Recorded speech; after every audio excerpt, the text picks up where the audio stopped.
the story of Jesus, who enacts peace by judging in favor of the poor and deciding with equity for the meek of the earth. We long for the day when the wolf shall live with the lamb, the leopard shall lie down with the kid, the calf and the lion will feed together, and the Lord God's creation.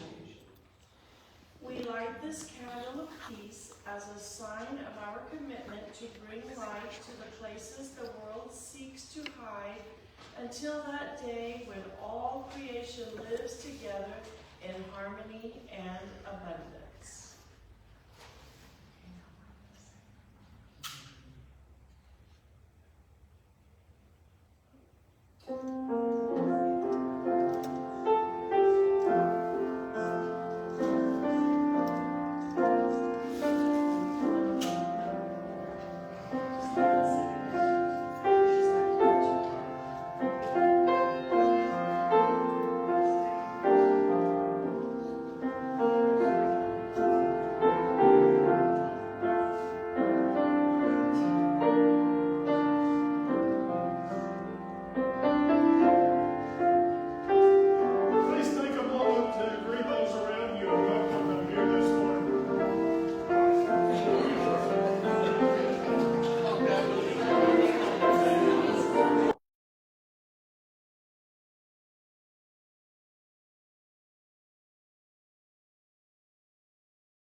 Morning all. So good to see you today. So before we go mention that we are about halfway through our Bible study, and it's been so rich. And I don't know how other Bible studies were, but here I don't speak a lot. I try to have other people say more than I do. So it's not about giving lecture, or it's not about that time. It's not about giving lecture, but it's more like I want to make it more sharing of the knowledge and wisdom that God has given to each of us. And it's been so good, really. So you're not too late. So if you want to come and be part of this wonderful Bible study group, we still have about 2 weeks left on Tuesday, 10 o'clock. So I invite you to come. So let us pray. God of hope and God of peace, in this Advent season, we pause before you, lifting our hearts, our lives, and our world. We pray for all who walk through days of uncertainty, those burdened by illness, loneliness, or worry, those facing financial struggles, broken relationships, or the weight of decisions they do not know how to make. We lift before you those near to us, friends, family, neighbors, and those we carry quietly in our hearts. Draw near to each one with your healing presence. And for us as a church, shape us into a people who prepare the way of the Lord, a community of compassion, joy, and peace, bearing witness to your kingdom that is drawing near. Come, Jesus, renew your word, restore your people, and make us ready to receive you and your people with open hearts. And we pray with a prayer our Christ has taught us by saying, Our Father, who art in heaven, hallowed be thy name. Thy kingdom come, thy will be done, on earth as it is in heaven. Give us this day our daily bread, and forgive us our trespasses, as we forgive those who trespass against us. And lead us not into temptation, but deliver us from evil. For thine is the kingdom, and the power, and the glory forever. Amen.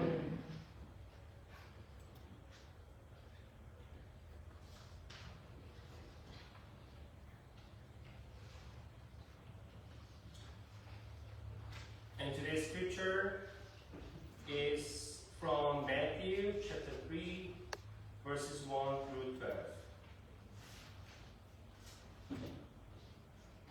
Matthew chapter 3, verses 1 through 12.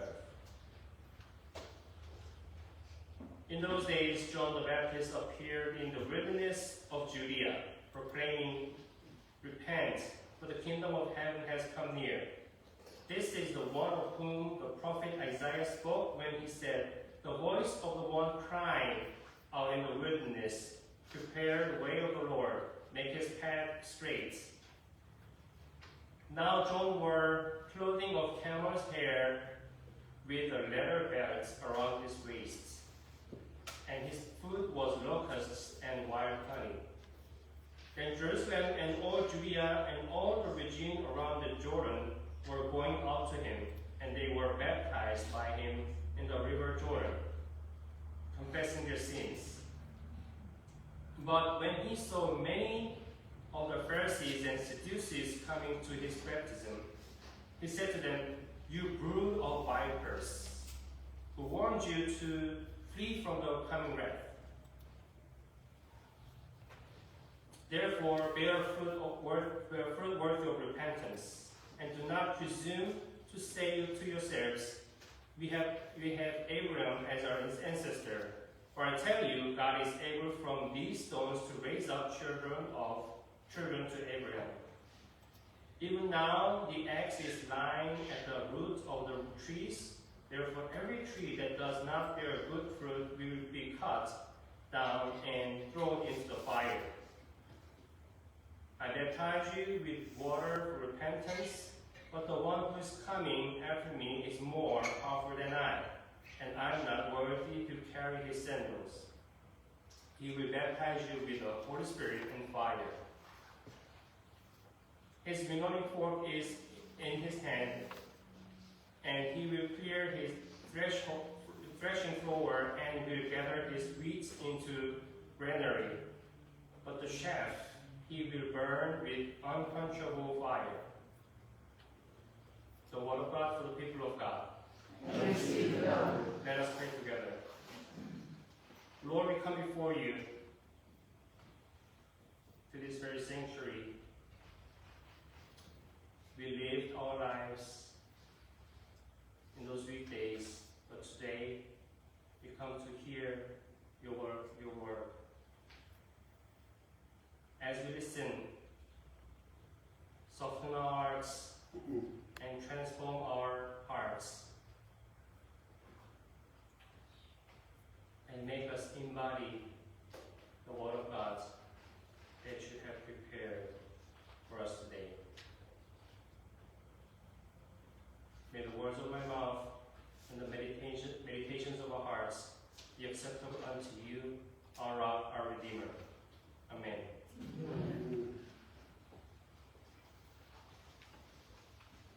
So when we think of John the Baptist, we often picture a strange man in the wilderness wearing a camel hair and eating locusts and wild honey,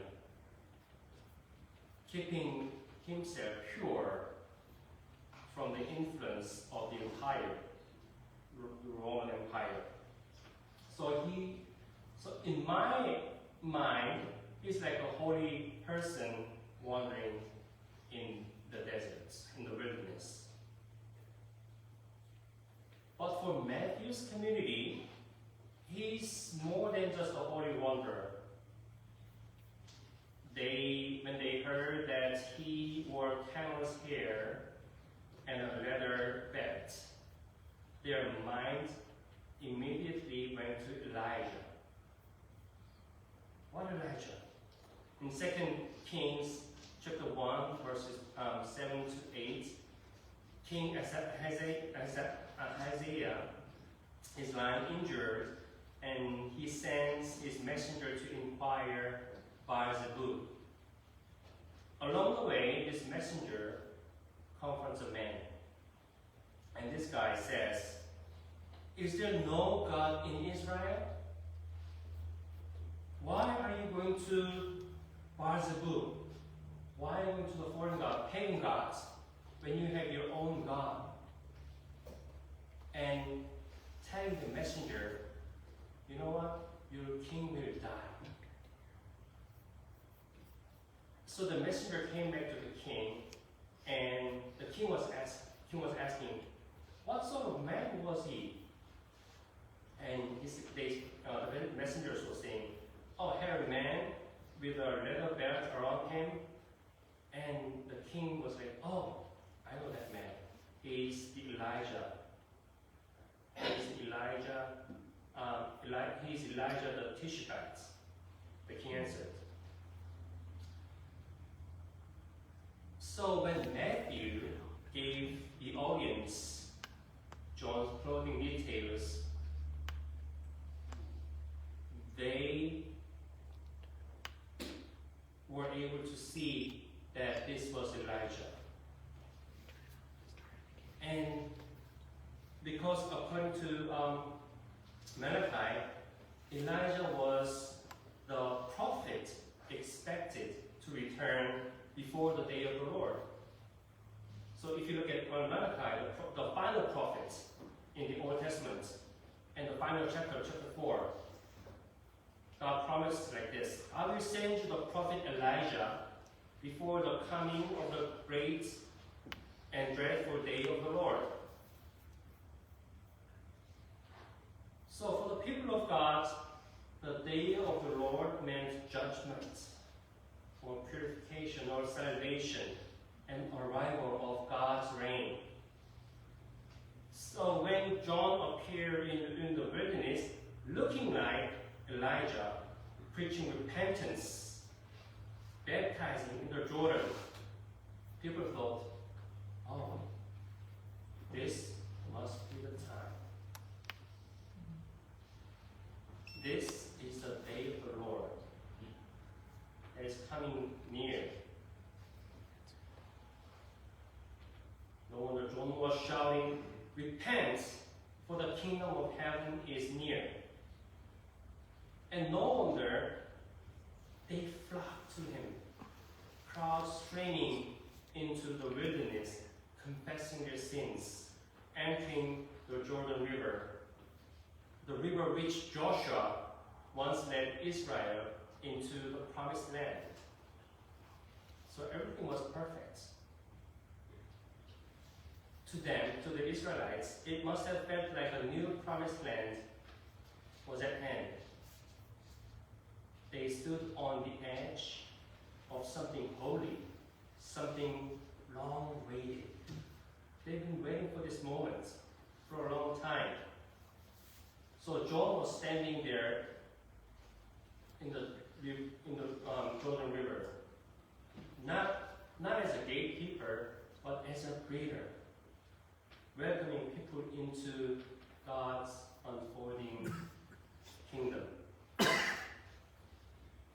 So on this second Sunday of Advent, we stand in the similar place, waiting for Christ to come again, waiting for the Word to be made new. And John reminds us, this waiting is not just joyful. We're excited. We are, in this Advent season, as we wait for Christ, we are excited for the ages to come. But it's not just joy. It's also, He also calls us to repent. I'm not saying repentance is the opposite of joy. Repentance is turning around so that joy can find us. Think of the prodigal son. He chose a wrong path, right? When he came to his senses, he knew returning home would be hard. It was such a difficult decision. He feared consequences. He might have rehearsed his apology to his own father, and he might have felt the fear of rejection. But somewhere inside him, he still believed. Maybe a little, but he thought, my father will never let me starve to death. He might not take me as his own son, but he would not let me starve to death. So his returning home was not only painful, but there was joy inside of him. So repentance and joy were intertwined in himself. And for us, joy is even greater, right? Because we already know that as much as we long to return to Christ, God has been waiting for us even longer.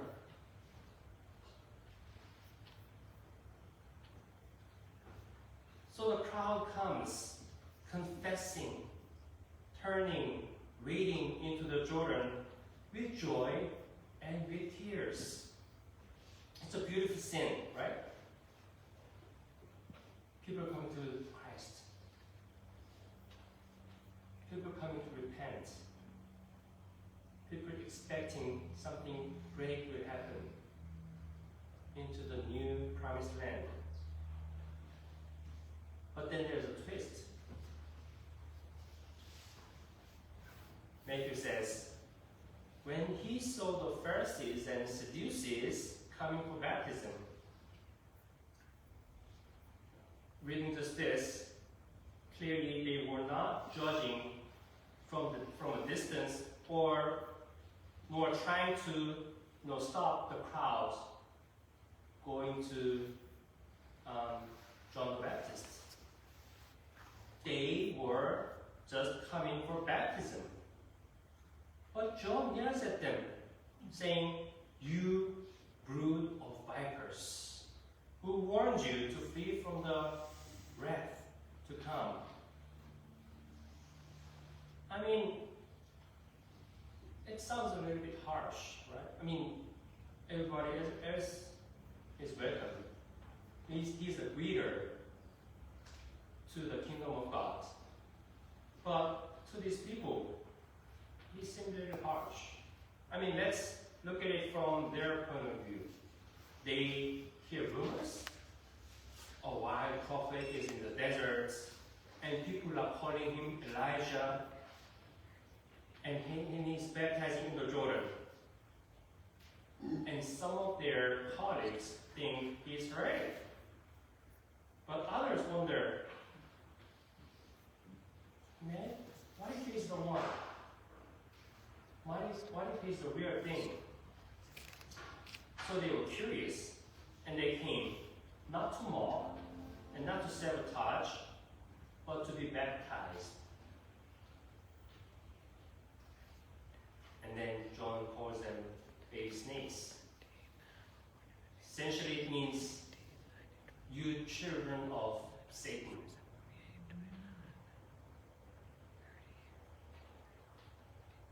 I can almost hear them saying, some of us, we defended you. We came to be baptized because we thought you might be the one. And is this how you treat us? But John still presses in. Don't say to yourselves, we have Abraham as our ancestor. In other words, don't think your religious status saves you. Don't think your heritage saves you. And for a couple of reasons, John calls them vipers because they trusted their status more than repentance. They treated baptism as a spiritual insurance. They did not take this baptism and repentance serious enough. It was just a kind of add-on to what they already had. Pharisees and Sadducees who showed up for baptism need to prove their repentance by changing who they are. So repentance here, according to John, is not just feeling sorry of what they've done before. It's not just crying over it, but it's about bearing fruits, living differently. So the question is, how do we live differently? And again, the answer comes from Malachi, the very prophecy that foretold Elijah's return, right? We just read that. Malachi says that Elijah's mission is this. He will turn the hearts of parents to their children and the hearts of children to their parents. Before the day of the Lord comes, God wants our relationship mended. In John's eyes, those religious leaders were oppressors, or at least they were beneficiaries of the oppression. And John wanted them to turn around from that oppressive system and look toward those who are being oppressed. unfortunately, a lot of us, not if not everybody, are the beneficiaries of this oppressive system of the world to some extent. So that means we also need to turn to our brothers and sisters who are being oppressed. There must be a healing between generations, in families, and in communities, and this restoration among God's people and creation. And that, to achieve that, we need to turn ourselves from benefiting all that from the oppressive system of the world and turn to our brothers and sisters. The fruit of repentance is peace. It's not just a confession of our sin, but the first step of mending our relationship with God. Acknowledging that we have been wrong in our relationship and we cannot be in the right relationship with God while remaining out of relationship with each other. So to repent is to finally see that God loves everybody. And therefore we cannot remain enemies, divided or indifferent.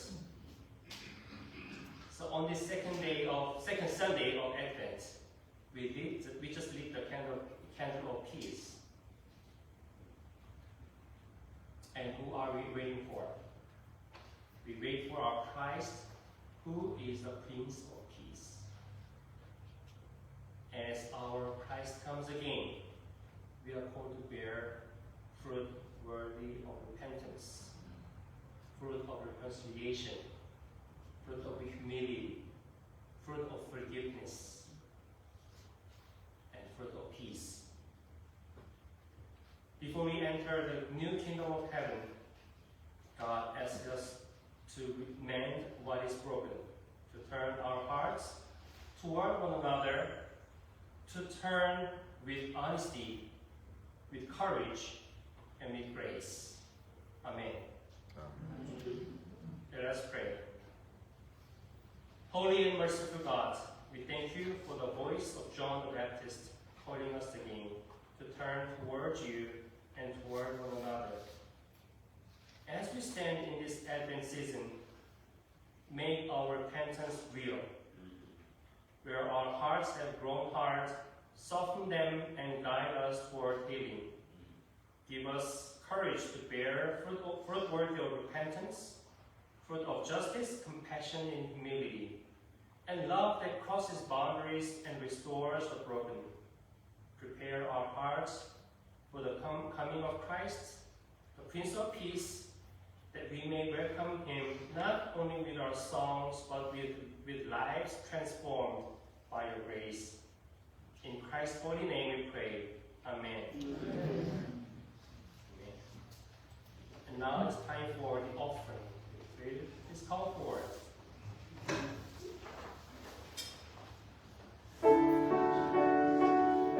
And let us pray together for the offering. Persistent God of new paths, we have been called to prepare the way, not with platitude, but with changed heart and lives. In this season of turning and anticipation, we offer these gifts as signs that we long to live by your story. Use them and use us to bear fruit of words of repentance, fruit of justice, compassion, hospitality, and peace. May our generosity reflect the nearness of your kingdom and the urgency of your call, and the wilderness of fear and want. May this offering clear a path for all Christ our Lord. Amen.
Please turn to page 473.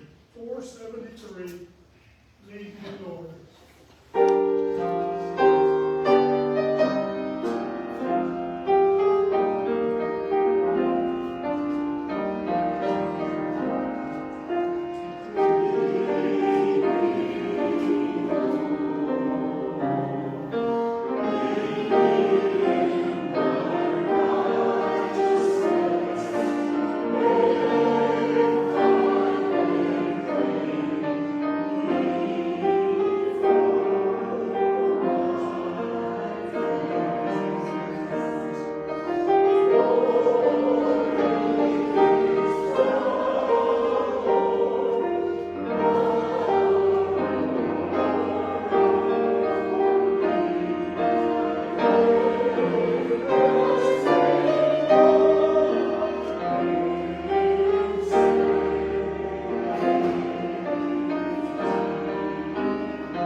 Please be seated.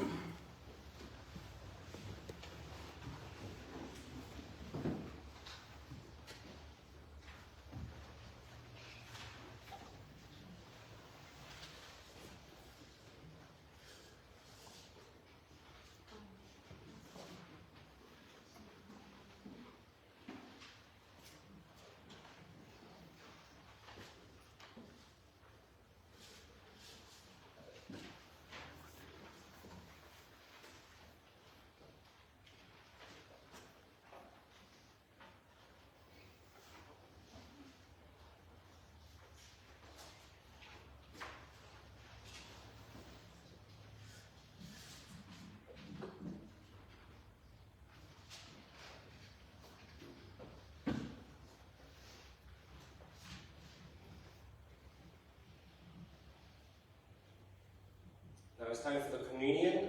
Would you please, are you going to have the liturgy here? Okay, so can you please turn your hymnal to page 12 to 14? The Lord be with you. And also with you. Lift up your hearts. Lift up your soul. Let us give thanks to the Lord our God. It is right to give our thanks and praise. It is right and a good and a joyful thing, always and everywhere, to give thanks to you, Almighty God, creator of heaven and earth, who formed us in your image and breathed into us the breath of life.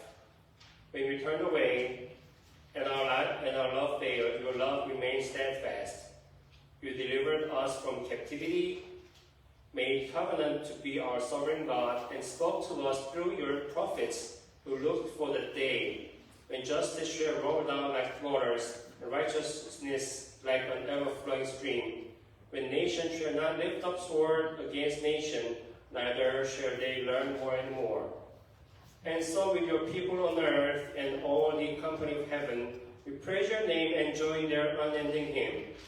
Holy, holy, holy Lord, God of power and might, heaven and earth are full of your glory. Hosanna in the highest. Blessed is he who comes in the name of the Lord. Hosanna in the highest. Holy are you, and blessed is your Son, Jesus Christ, whom you sent in the fullness of time to be light to the nations. You scatter the proud in the imagination of their hearts, and have mercy on those who fear you from generation to generation. You put down the mighty from their thrones, and exalt those who of low degree. You fill the hungry with good things, and the rich you send them empty away. Your own Son came among us as a servant to be Emmanuel, your presence with us. He humbled himself in obedience to your will and freely accepted death on the cross. By the baptism of his suffering, death, and resurrection, you gave birth to your church, delivered us from slavery to sin and death, and made with us the new covenant by water and the Spirit. On the night in which he gave himself for us, he took bread, gave thanks to you, broke the bread, gave it to his disciples, and said, "Take, eat. This is my body, which is given for you. Do this in remembrance of me." When the supper was over, he took the cup, gave thanks to you, gave it to his disciples, and said, "Drink from this, all of you. This is my blood of new covenant, poured out for you and for many, for the forgiveness of sins. Do this as often as you drink it in remembrance of me." And so, in remembrance of these your mighty acts in Jesus Christ, we offer ourselves in praise and thanksgiving as a holy and living sacrifice in union with Christ's offering for us, as we proclaim the mystery of faith. Christ has died, Christ is risen, Christ will come again. Pour out your Holy Spirit on us gathered here, and on these gifts of bread and wine, make them before us the body and blood of Christ, that we may be for the Word, the body of Christ, redeemed by his blood. By your Spirit, make us one with Christ, one with each other, and one in ministry to all the world, until Christ comes in final victory, and we feast at his heavenly banquet, through your Son, Jesus Christ, with the Holy Spirit, in your holy church. All honor and glory is yours, Almighty Father, now and forever. Amen. Amen. So I just want to remind you one more time that this is not just for the member of the church. This is not just for the Methodists, or it's not just for Christians. This is for everybody, because this is a table that Christ had prepared for us, and Christ welcomes us all, no matter where you stand, no matter where you are. Christ welcomes you to the table. So the table is ready. Please join the feast.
Gracious God, we thank you for nourishing us with this holy meal.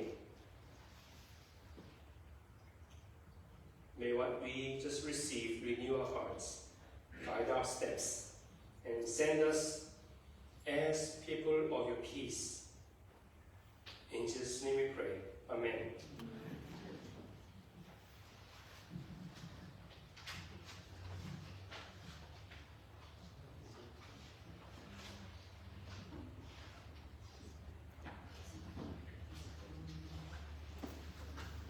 And before we sing our closing hymn, I'd like to extend the invitation to be the member of this church to those who are, whoever wants to be in this beautiful and special congregation. Okay? And if you want to join this congregation, please come and talk to me after the worship service, or you can call me or email me during this next week. Thank you.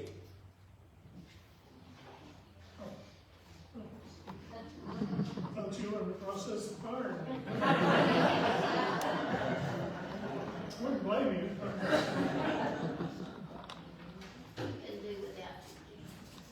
Our final hymn, page 196. Please stand, sing together the first verse. 196.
Receive this benediction.